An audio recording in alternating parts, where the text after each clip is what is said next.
Jharsuguda SP Gopal Das को चाकरी बहिष्कृत करिसेंती। गतकाली गुली करी मंत्री नव दास को हत्या करिथिला गोपाल दास। अधिक सूचना पाई फोन लाइन जोड़ी होइछंती हमर special correspondent P Hemant Kumar हम सहित जोड़ी होइछंती। हेमंत, ये बड़ कार्यानुष्ठान कहा जाय पारे जहाँ को अपेक्षा करा जायतिला जे कोन कार्यानुष्ठान निया जिवो एसआई गोपाल दास विरोध रे वर्तमान गोपाल दास को चाकरी बरखास्त करा जायछि। हेमंत, हाँ निश्चित भाव में देखु जो भाव में मंत्री नव दास ऊपर को गुड़ी करिथिबा एएसआई प्रजाजनगर गांधी छक फांडी इंचार्ज एएसआई गोपाल दास चाकरी बरखास्त होइचंती। एसपी झारसुगुड़ा एसपी राहुल जैन बरखास्त करछंती। गतकाल ठारू तांको अटक रखा जायतिला। आज तांको क्राइम ब्रांच गिरफ दर्शाइला आ एबे तांको चाकरी बरखास्त करा जायछि।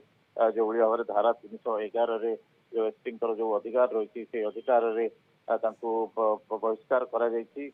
जो भाव में गतकाली 12:15 रे गांधी छकटे निजर सर्विस 9mm पिस्तल रू क्लोज रेंज रू गुड़ी करी हत्या करथिले एसआई गोपाल कृष्ण दास। चाकरी बरखास्त करा जायछि। वर्तमान कोर्ट रे प्रोड्यूस करा जिवो किछि समय पर 7 दिन रिमांड पे आवेदन करी माराथन पचरा उचरा करा जिवो। एलिना बहुत बहुत धन्यवाद हेमंत, आपणकर सूचना पाई। चाकरी बरखास्त करा जायछि। एसआई गोपाल दास को नव दास को हत्या करथिबारु तांको विरोध रे वर्तमान कार्यानुष्ठान निया जायछि। तांको गिरफ्त करा जायछि एवं तांको चाकरी बरखास्त करिसेंती झारसुगुड़ा एसपी।